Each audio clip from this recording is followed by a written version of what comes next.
આમ આદમી પાર્ટીના કિસાન સેલના પ્રદેશ પ્રમુખ રાજુ કરપડાએ ગુજરાત રાજ્યમાં વધતી આત્મહત્યા, સામૂહિક હત્યા અને હત્યાની ઘટનાઓ પર ગંભીર ચિંતા વ્યક્ત કરી છે.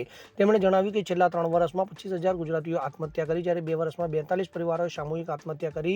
તો આ ઉપરાંત હત્યાઓ, વ્યાજખોરો અને ખંડણીખોરોનો પણ ત્રાસ વધ્યો છે, જેના કારણે શાંતિપૂર્ણ જીવનની ઈચ્છા રાખનારા લોકો ગુજરાત છોડી રહ્યા છે. આ સાથે રાજુ કરપડાએ ભાજપ સરકાર પર કાયદો અને વ્યવસ્થાની નિષ્ફળતાનો આરોપ પણ લગાવ્યો હતો. તેમણે ઉદાહરણ આપતા કહ્યું કે સુરત શહેરમાં બ્લેકમેલિંગને કારણે એક યુવતીએ આત્મહત્યા કરી, તો અમદાવાદ જિલ્લાના બગોદરામાં વ્યાજખોરોના ત્રાસથી એક પરિવારે જીવન ટૂંકાવ્યું છે, જ્યારે રાજકોટની કલેક્ટર કચેરીમાં પણ સામૂહિક આત્મહત્યાની ઘટના બનવા પામી હતી.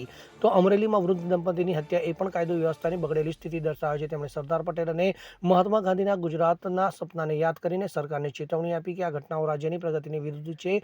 તેમણે સરકારને આ મુદ્દે ચિંતન કરી ભૂલો સુધારવા અને ગુજરાતને બચાવવા માટે તાત્કાલિક પગલાં લેવાની માંગ કરી છે. તો તેમણે તમામ રાજકીય પક્ષોને પણ આ આંકડાઓ ઘટાડવા માટે સાથે મળીને કામ કરવા હાકલ કરી છે.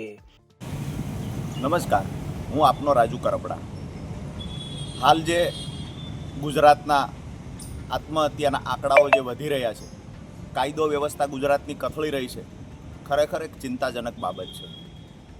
સરદાર પટેલ અને મહાત્મા ગાંધીજીના ગુજરાતમાં ક્યારેય આ ઘટનાઓ સ્વીકાર્ય નથી.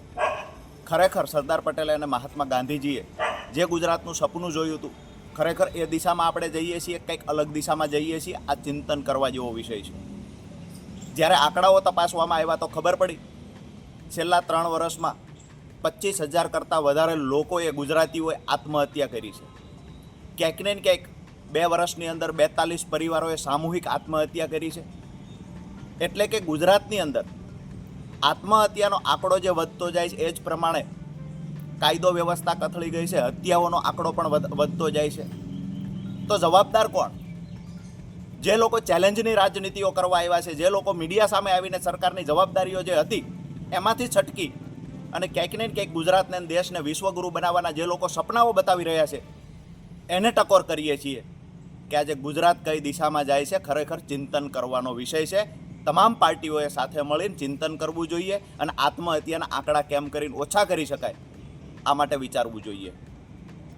આજે પરિસ્થિતિ એ છે, સુરતની અંદર બ્લેકમેલિંગના કારણે એક દીકરી પોતાનું જીવન ટૂંકાવે છે. બગોદરામાં વ્યાજખોરોના કારણે, આર્થિક સંકળામણના કારણે એક પરિવારના 5 સભ્યો આત્મહત્યા કરે છે.